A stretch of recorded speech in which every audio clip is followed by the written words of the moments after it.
बिस्मिल्लाहिर्रहमानिर्रहीम। 9th class और matric class के गेस्ट पेपर्स और सॉल्व पेपर्स के हवाले से नई वीडियो के साथ हाजिर हैं। और आज हम इंशाल्लाह मैट्रिक क्लास के न्यू फिज़िक्स के गेस्ट पेपर इंपॉर्टेंट क्वेश्चंस को जो है वो डिस्कस करने वाले हैं 2023 के लिए। जैसा कि आपको पता है कि मैट्रिक क्लास की जो फिज़िक्स है वो न्यू फिज़िक्स है और न्यू कोर्स है, उसमें काफ़ी ज़्यादा जो है नई चीज़ें जो हैं वो ऐड की गई हैं। लिहाजा पिछले क्वेश्चन से, पिछले पेपर से हम ऐसा अंदाज़ा नहीं लगा सकते कि कौन से क्वेश्चन आने वाले हैं और कौन से क्वेश्चन इसमें इम्पॉर्टेंट है। ठीक है, तो डिस्कशन ये बहुत इंपॉर्टेंट होने वाली है, तो आखिर तक रहिएगा। इसमें मैं इंपॉर्टेंट शॉर्ट क्वेश्चंस को भी डिस्कस करूँगा, इंपॉर्टेंट लॉन्ग क्वेश्चन भी डिस्कस होंगे, जिनकी तैयारी आप अभी से करना शुरू करेंगे तो इंशाल्लाह पेपर तक आप उनको बहुत अच्छी तरह जो है उनका सोल्यूशन निकाल लेंगे, उनको याद कर लेंगे, समझ। अब हम आ जाते हैं अपने एक्चुअल बात की तरफ, guess paper matric class physics का। ठीक है, तो मैट्रिक क्लास फिज़िक्स में अगर हम बात करें तो इसका चैप्टर यूनिट 10। ठीक है, अभी फ़िलहाल हम इंपॉर्टेंट शॉर्ट क्वेश्चंस को डिस्कस करते हैं। तो यूनिट 10 जनरल वेव प्रॉपर्टीज़ जो है उसमें आपका SHM सिंपल हार्मोनिक मोशन और उसकी एग्जांपल्स जो हैं, ठीक है, वो बहुत ज़्यादा अहम है। कंडीशंस को मैंने डिस्कस किया अपने चैनल पर भी, क्योंकि ये सारे चैप्टर्स में कंप्लीट करा चुका हूँ फिज़िक्स के, उसको भी ज़रूर देखें। वो वेबसाइट पर भी बहुत आसानी से मिल जाएंगी तमाम चीज़ें। तो ये जितने भी क्वेश्चंस हैं या आपको जितने भी टॉपिक्स हैं ये आपको वहाँ बहुत आसानी के साथ मिल जाएंगे, तो इनको अपने जहन में ज़रूर रखें। Conditions of simple harmonic motion, important short question है। डैम्प्ड ऑस्किलेशंस, ठीक है, डैम्प्ड ऑस्किलेशंस जो है वो भी मैंने अपने चैनल पर बहुत तफसील से समझाया, उसको ज़रूर विज़िट करें, इंशाल्लाह समझ में आ जाएगा। तमाम चीज़ें ऐसी हैं कि इनका अगर आपको कॉन्सेप्ट आ जाता है तो आप इंशाल्लाह इनको बहुत अच्छी तरह सॉल्व कर लेंगे। दूसरी बात मैं ये बताता चलूँ कि 9th क्लास में मैंने इंपॉर्टेंट क्वेश्चंस की 2 कैटेगरीज बनाई थी, ठीक है, जिनमें कुछ इंपॉर्टेंट क्वेश्चन थे, कुछ मोस्ट इंपॉर्टेंट क्वेश्चन थे। ठीक है, तो यहाँ वो कैटेगरी मैंने नहीं बनाई है, इसलिए कि पहला पेपर है आपका और उसमें थोड़ा सा ये अंदाज़ा लगाना मुश्किल है कि कौन से जो है मोस्ट इम्पॉर्टेंट हैं और कौन से इम्पॉर्टेंट है, लेकिन बहरहाल इम्पॉर्टेंस के लिहाज से जो क्वेश्चन हैं वो आपके सामने हैं। नंबर 4 आपके पास टाइप ऑफ वेव्स, ठीक है, उसकी डेफिनेशंस, लॉन्गिट्यूडल ट्रांसवर्स वेव्स, उनका डिफरेंस इनका बहुत अच्छी तरह पता होना चाहिए। डिफरेंस के सवालों में से अहम सवाल है। कंप्रेशन, रेराफेक्शन, ठीक है, इनका डिफरेंस, इनकी डेफिनेशन। क्रैश, टर्फ, उसके अलावा रिपल टैंक जो है ये मोस्ट इंपॉर्टेंट क्वेश्चन है।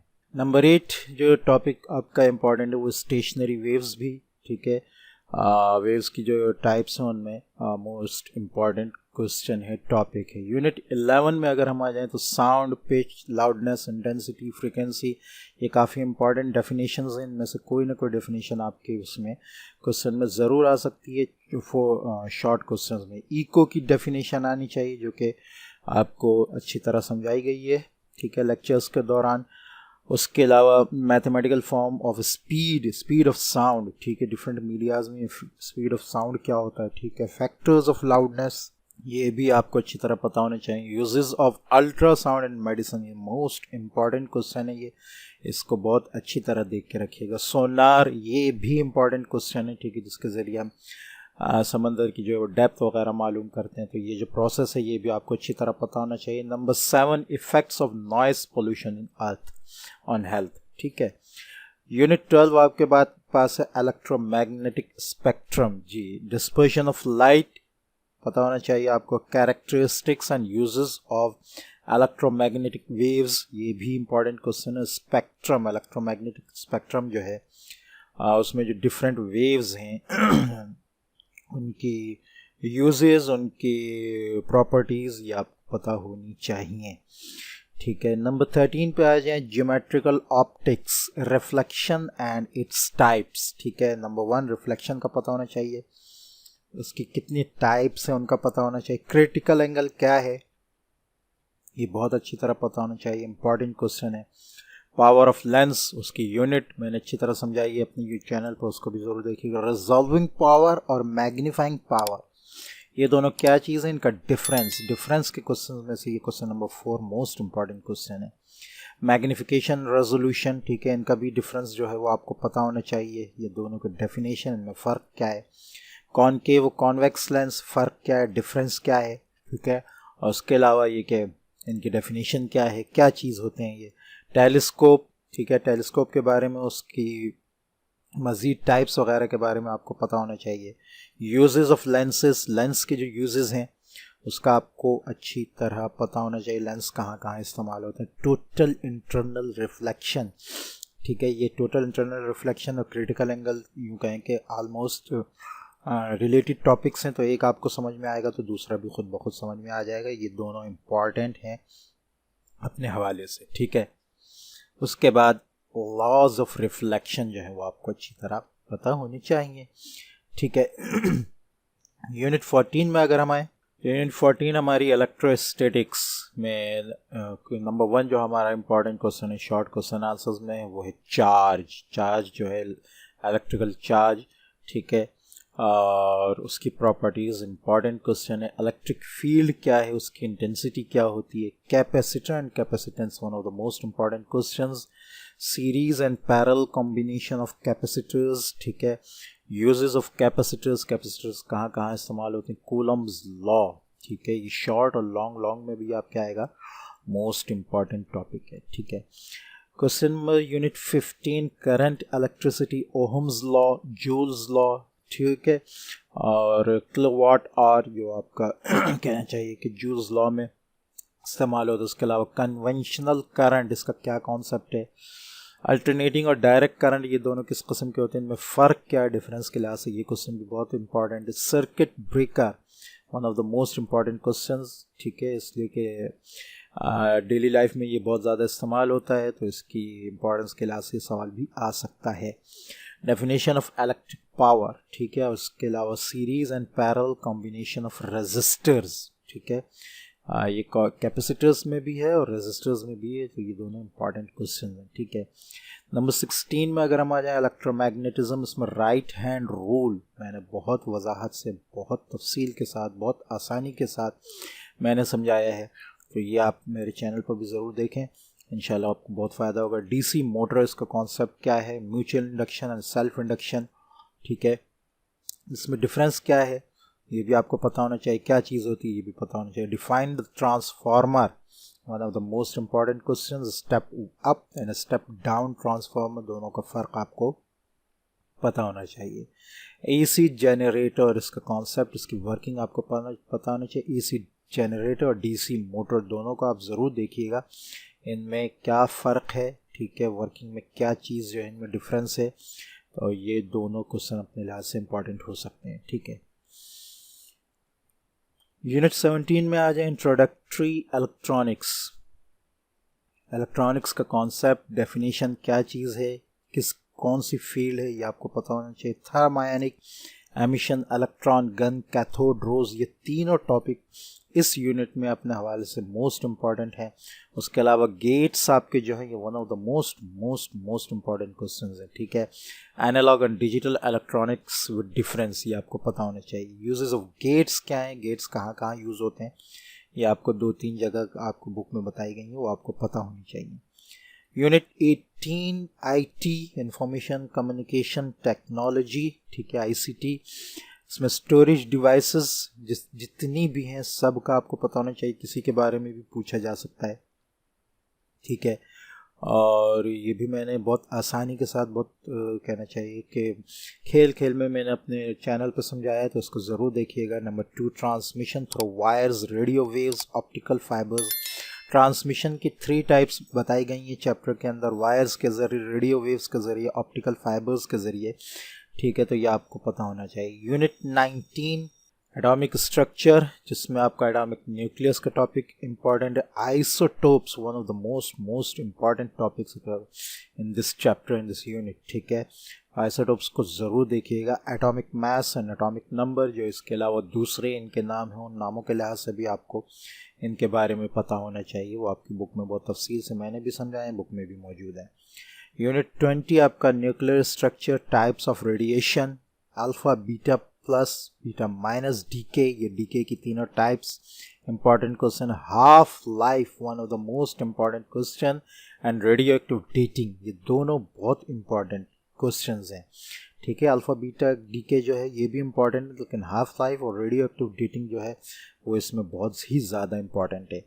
रेडियो आइसोटोप्स जो है इसका भी आपको कॉन्सेप्ट जो है ये पता होना चाहिए। ये तमाम आपके जो है शॉर्ट क्वेश्चन आंसर के हवाले से कहना चाहिए कि बहुत इंपॉर्टेंट है। अच्छा, यहाँ मैं ये बताता चलूँ कि अगर आप गौर करें तो ऑलमोस्ट हर यूनिट में आपके पास जैसे अगर हम काउंट करें तो 8, 7, 15, 18, ठीक है, 18, 28, 30, 34, ठीक है, 34, 31, 41, ठीक है, 46, 51, 52, 53, 54, 55, 56, 57, 58, 59, 60, 61, ये ऑलमोस्ट आपके 60 कहना चाहिए कि शॉर्ट क्वेश्चंस आंसर्स हैं, ठीक है। तो आई थिंक अगर आप आज से भी इनको 2-3 दिन याद करना शुरू करें तो ये आपके लिए कोई मुश्किल नहीं है कि आप इनको जो है वो लास्ट तक जो है वो लेकर जा सकें और इनको आसानी से जो है वो सॉल्व कर सकें, इनको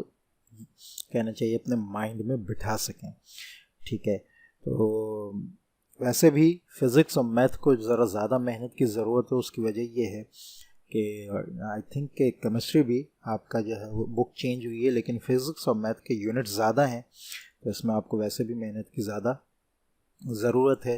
तो ये अगर इस तरह आपको बिल्कुल आसानी के साथ 50-60 क्वेश्चन मिल जाएं जिनको आप रोज़ाना 5-5 के हिसाब से भी याद करें तो आप 10-15 दिन में ये तमाम क्वेश्चंस कॉन्सेप्ट के साथ आराम से याद कर सकते हैं ठीक है।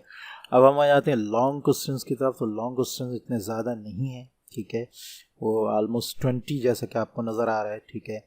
और तो इंशाल्लाह ये कि इनकी भी आप तैयारी कर लेंगे तो लॉन्ग क्वेश्चंस की आपकी खासी तैयारी हो जाएगी, जिसमें आपके पास जो सबसे पहला है वो spring according to simple harmonic motion, ठीक है, मोशन ऑफ मास जो अटैच हो स्प्रिंग में, ठीक है। और उसके बाद यूजेस ऑफ अल्ट्रासाउंड, अल्ट्रासाउंड कहाँ कहाँ यूज़ होता है, कूलम्स लॉ, पूरी डेफिनेशन पूरी एक्सप्लेनेशन के साथ आपको पता होना चाहिए, Ohm's law, Joule's law, simple harmonic motion. Simple harmonic motion जो है ना ये बहुत इंपॉर्टेंट टॉपिक है, इसको अच्छी तरह समझना है, इससे रिलेटेड जो जो चीज़ें हैं उनको अच्छी तरह जो है वो देखना है। Construction and working of transformer, transformer देखते हैं जैसे कि दोबारा आ गया, ये भी one of the most important topic है। Working of DC motor, Lenz law, Lenz law भी आपको पता होना चाहिए, और स्नेल्स लॉ भी है। ये दोनों अलग अलग टॉपिक है। स्नेल्स लॉ आई थिंक मैंने यहाँ नहीं लिखा है, लेकिन बहरहाल आपको ये दोनों अच्छी तरह इनके बारे में पता होना चाहिए। वर्किंग ऑफ गैल्वेनोमीटर, ठीक है, गैल्वेनोमीटर की वर्किंग जो है वो अच्छी तरह आपको पता होनी चाहिए कि वो किस तरह वर्क करता है। लॉन्गिट्यूडनल ट्रांसवर्स वेव्स, इनका फ़र्क, इनकी explanation, characteristics of sound, compound microscope, image formation by convex lens, ठीक है, ये भी मैंने अपने चैनल पर बहुत तफसील से समझाई, इसको भी ज़रूर नज़र में रखिएगा। रैरेफैक्शन इंडेक्स एंड इट्स मेजरमेंट, ठीक है, parallel series combination of capacitors, factors affecting the resistance, mutual induction, NAND and nor logic gates with truth tables, ठीक है, इनके जो टेबल्स हैं उसके साथ। The fibre optics cable, it's working and uses, ये फाइबर ऑप्टिक्स आएगा। फाइबर ऑप्टिक्स हमने आई थिंक यहाँ ये, ठीक है, ऑप्टिकल फाइबर्स, यूनिट 18 में आपका ये क्वेश्चन है, ठीक है, तो इसको भी ज़रूर नज़र में रखिएगा। Right a note on primary and secondary memory, explain half life with an example and diagram. अच्छा, लॉन्ग क्वेश्चन जो हैं वो मैंने उनके साथ जो है यूनिट्स नहीं लिखी हैं, ठीक है, तो अगर आप अंदाज़ा लगाएं तो इंशाल्लाह आपको पता चलेगा। ये जो है ये जनरल वेव प्रॉपर्टीज़ का है, ये साउंड का होगा आई थिंक, या तो साउंड में होगा, साउंड में मेरे ख्याल से ये, ठीक है। Coulomb's law, Ohm's law, Joule's law, ये आपके यूनिट 14, 15, 16 में होंगे, ठीक है। सिंपल हार्मोनिक मोशन ये आपका यही है जनरल वेव प्रॉपर्टीज़ में। Construction and working of transformer, ठीक है, तो ट्रांसफार्मर आई थिंक हाँ यूनिट 16 में, इलेक्ट्रोमैग्नेटिज्म में, ठीक है। वर्किंग ऑफ डीसी मोटर, तो डीसी मोटर भी आपकी जो यूनिट 16 के अंदर है, ठीक है। लेंज लॉ ये भी आई थिंक यूनिट 16 के अंदर ही है 12, ठीक है, इसको भी थोड़ा सा देख लीजिएगा। लॉन्गिट्यूडल ट्रांसवर्स वेव्स ये यूनिट उसमें है जनरल वेव प्रॉपर्टीज़ में, ठीक है। कैरेक्टरिस्टिक ऑफ साउंड, साउंड में। कंपाउंड माइक्रोस्कोप, ज्योमेट्रिकल ऑप्टिक्स में, ठीक है। Image formation by convex lens, geometrical optics, ये भी ज्योमेट्रिकल ऑप्टिक्स, ठीक है। ये कैपेसिटर्स जो है कॉम्बिनेशन ऑफ कैपेसिटर्स, जिसको हमने ऊपर डिस्कस भी किया है, ठीक है। तो ये आई थिंक हाँ यूनिट 14 में, ठीक है। फैक्टर्स अफेक्टिंग रेजिस्टेंस, ठीक है, ये यूनिट 15 में होगा, ठीक है, ये आ रहा है, ठीक है। उसके साथ साथ म्यूचुअल इंडक्शन, ठीक है। म्यूचुअल इंडक्शन जो है वो आई थिंक हाँ ये इसमें इलेक्ट्रोमैग्नेटिज्म यूनिट 16 में, ठीक है। NAND and nor logic gates, ये जो लॉजिक गेट्स हैं ये लास्ट चैप्टर्स में है, ठीक है। यूनिट 17 में इंट्रोडक्टरी इलेक्ट्रॉनिक्स में, ठीक है। The fibre optics cable, it's working and uses, ये भी आपका जो है यहाँ यूनिट 18 के अंदर मौजूद है, ठीक है। अच्छा, उसके बाद right a note on primary and secondary memory, ये भी लास्ट के यूनिट्स में आपके पास इंफॉर्मेशन एंड कम्युनिकेशन टेक्नोलॉजी में, ठीक। और हाफ लाइफ जो है ये आपकी एटॉमिक के में है या न्यूक्लियर में, हाँ न्यूक्लियर स्ट्रक्चर में, ठीक है। तो ये जो है इसको आप अच्छी तरह देख लिएगा। इसके बाद आपके आते हैं न्यूमेरिकल्स, चैप्टर्स के वर्क एग्जाम्पल्स और आपके एमसीक्यूज। तो इनके सॉल्यूशन मैंने अपने वेबसाइट पर प्रोवाइड किए हैं, ठीक है। वेबसाइट का लिंक आपको नीचे मिल जाएगा, ठीक है। और वेबसाइट पे जब आप जाएंगे तो लेफ़्ट में आप ये 3 लाइंस को जो है वो क्लिक करेंगे, ठीक है। इस पर क्लिक करने के बाद आपके पास ये जी के एजुकेशंस का सेकंड लाइन में जो टैब नज़र आ रहा है, या इसके साथ राइट हैंड की तरफ जो है ये आपको नीचे की तरफ एरो भी नज़र आ रहा है, इसको आप क्लिक करेंगे तो आपके पास नीचे क्लास रिकॉर्डिंग्स आ जाएंगी। क्लास रिकॉर्डिंग्स में जब आप जाएंगे, ठीक है, तो आपके पास ये बायो के 10th, mathematics 9th, mathematics 10th और फिज़िक्स 9th 10th वगैरह के लेसन मौजूद हैं। फिज़िक्स 9th के जो all chapters complete online lesson हैं, इसको जब आप क्लिक करेंगे तो आप न्यूमेरिकल्स, सॉल्व न्यूमेरिकल्स पे चले जाएंगे। ये न्यूमेरिकल्स आपके आ रहे हैं, ठीक है। एमसीक्यूज आ रहे हैं, तमाम सॉल्व मैंने प्रोवाइड किए हुए हैं, इनसे ज़रूर फ़ायदा उठाएं। वर्क एग्जांपल मैंने चैनल पे कराए हैं, लेकिन अभी मैंने वेबसाइट पर अपडेट नहीं किए हैं, तो वो भी इंशाल्लाह जल्द अपडेट हो जाएंगे, तो वो भी आपको यहाँ मिल जाएंगे। बाकी आपके पास सामने लेसन्स वगैरह आ रहे हैं, जो चीज़ टॉपिक आपको समझ नहीं आया आप यहाँ डायरेक्ट इसको क्लिक करके आप, मेरे कहना चाहिए कि चैनल पर जा सकते हैं, जहां आपको वो चीज़ तफसील से समझाई जाएगी, ठीक है। तो उसको ज़रूर विज़िट करें। न्यूमेरिकल्स के हवाले से, वर्क एग्जांपल्स के हवाले से, एमसीक्यूज़ के चैप्टर्स के हवाले से इंशाल्लाह आपको इसमें ज़बरदस्त चीज़ मिलने वाली है। बाकी जो इम्पोर्टेंट इसमें न्यूमेरिकल्स हैं, इंशाल्लाह हो सका तो मैं उनको भी बाद में अपडेट कर दूंगा, तो वो आपको मिल जाएंगे। न्यूमेरिकल्स इंपॉर्टेंट कौन कौन से हैं, वैसे तो तमाम न्यूमेरिकल्स इंपॉर्टेंट हैं और मैंने सबके सोल्यूशन अपने चैनल पर प्रोवाइड किए हुए हैं। तो चैनल को सब्सक्राइब करें, वीडियो को लाइक करें और दोस्तों से शेयर करें और दुआ में याद रखें। अस्सलामु अलैकुम वरहमतुल्लाहि वबरकातुहू।